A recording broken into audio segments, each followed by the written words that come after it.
Alright boys, can you see that alright? Cool.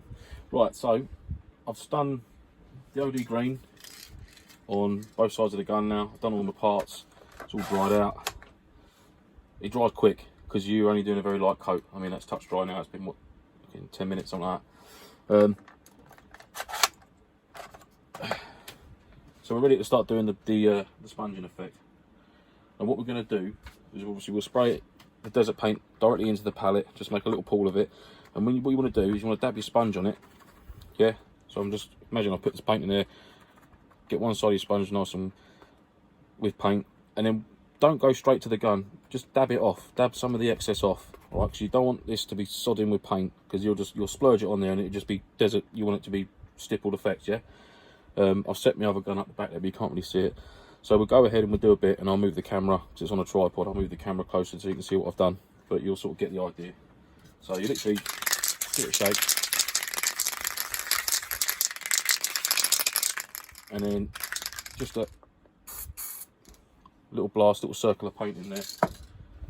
Go with your new sponge first, yeah, build up your base layer a bit, and then absorb all the paint, so you've not got much on there at all, but you'll see when I start applying it now.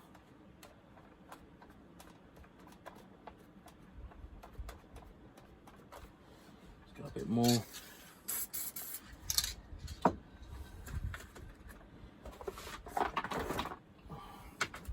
Again, taking off the excess on the sponge. And if you do find that you get, if I can move you forward a touch so you can see a bit clearer, I'll put that there. I'm just doing the back of the gun. So, for example, if you do find you do get a big sort of splot there like that, you're not happy with that, just get a bit of the sponge which isn't covered, and then just brush it like that. But don't swipe the sponge over the gun. Just press it, press. Never be tempted to swipe it and think, oh, I've made a mistake, and try and wipe it off. Just dab it. Just dab the buggery out of it, and it will turn.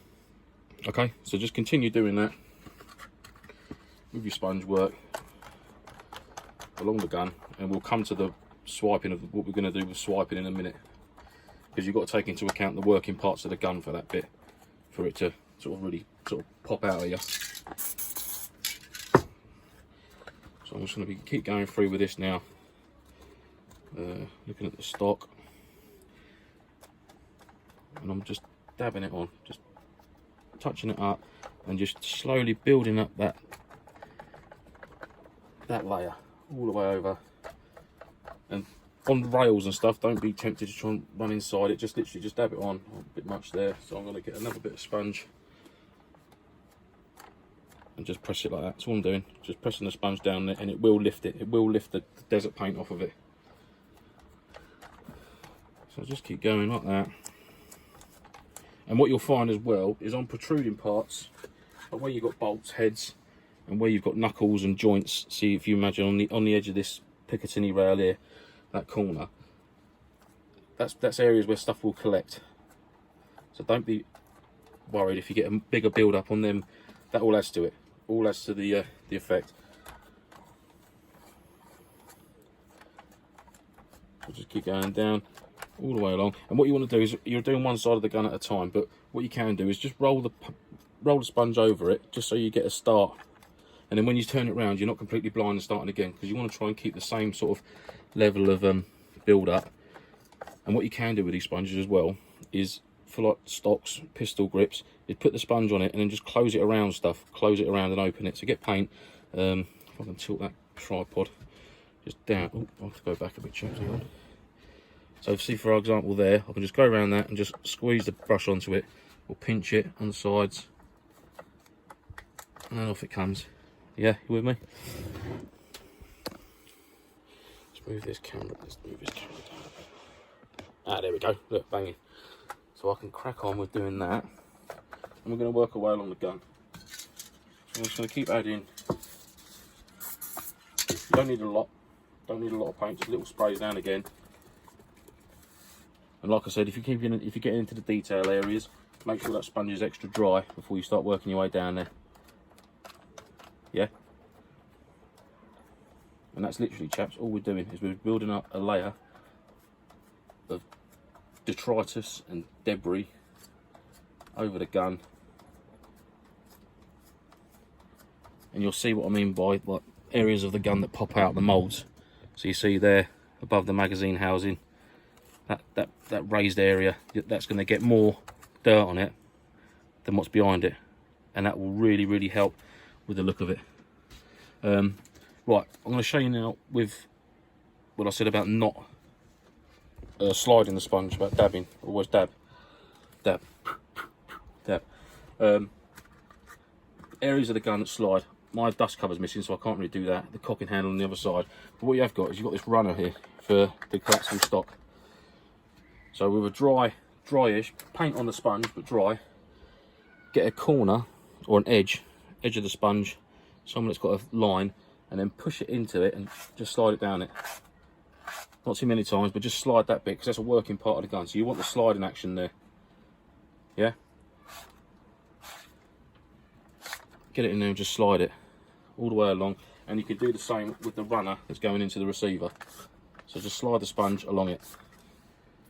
Don't want to dab that bit, you want to slide it because it's a moving part. You want to emulate the movement of it. So if I can show you in there, you can't really, it's a bit fucking shitty light. I'm no pro, chaps, but that bit there, I've just run the sponge along it. Same with this bit here, just run the sponge along there. Obviously just to create the effect of it sliding forwards and backwards. So anyhow, let's go crack on with the rest of it. Can you guys see that bit there now? So I'll move you around this side. I'm going to balls the front of the gun. He's got there a touch. Okay, so we're going to be doing all this front fore grip. Literally, like I said, there we go, nice and light, boom, boom, boom, and just dab it. And like I said, don't be shy. And if you make mistakes, literally don't worry about it. But don't try and wipe it. Don't try and wipe your mistake off. Just get a dry bit of sponge and then just dab the excess paint that you've put on there. So if I've made a mistake there, think, oh shit, nice clean bit of sponge, and it will dissipate. It'll sort of hide your error. Not that you'd notice any errors on this anyhow. One thing I will do with your front sights and that is literally one thing I do is I get a bit of paint on my sponge, get the excess off in my palette. So I'll get a bit of paint on there, excess on the lid or whatever you've got, and I'll literally do this. I'll put my sponge on top of the fore grip, the front sight, and I'll just twist, and that's it. I don't know if you can see that there. Put my finger in. Some focus, come on, focus.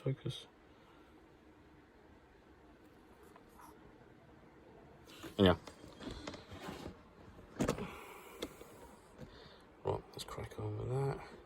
So yeah, we're getting there now, and you're going to do this a few times to build up your layering.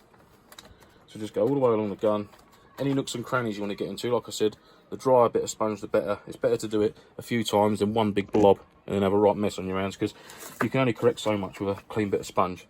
But you really, if any corners and that you want to get into, just really push that sponge in there. And you will find as well, if some of the paint that's dry on there will flake off a touch, but once it's dry, just give it a brush and you'll get bits of it come off. But it also adds a bit of texture to it, to the gun. And I've probably done what, 4 or 5 squirts now, and I've pretty much covered this one side.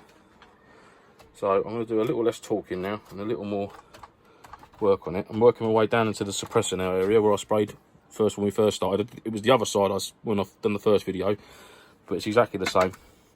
So I'm working my way down the suppressor now, and it's literally dry sponge, minimal paint.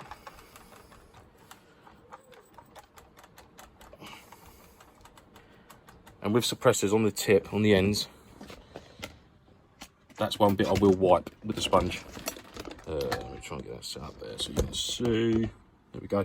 So, like I said, a bit of paint on the sponge. There we go.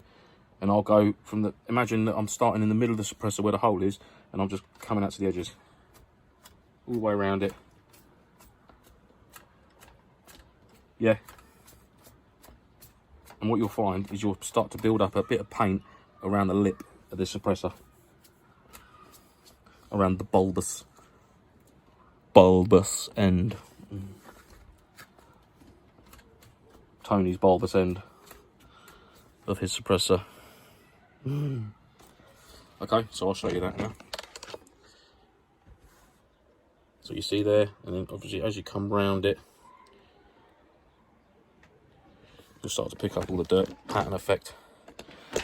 Oh, do you know what? I've got my phone zip tied to a fucking old floor lamp post stand. It's a pain in the arse. So you're actually working your way along the gun, along the suppressor, and just keep layering it up all the way around. And then just stand back and oh, fuck me. Have a little look. Any areas that you sort of like added a bit more than other areas, just go to that area, a bit more paint, and just apply a bit. You've got the cocking handle for the MP5 there. You can do this. You can slide the sponge along that bit because it's a moving part. And again with the handle, with the little cocking handle, I'll show you that when I spin the gun round. Where are we at now? Fuck me, we're at 11 minutes. So I'm going to do another few more bits on here, and then I'll cut this video in half and then do another video the other side. But then round the magazine well, you want to do a line along that, and that'll make all them lines pop on the gun. Alright chaps, so I'm going to stop it here, and then I'll do another video for the other side of the gun.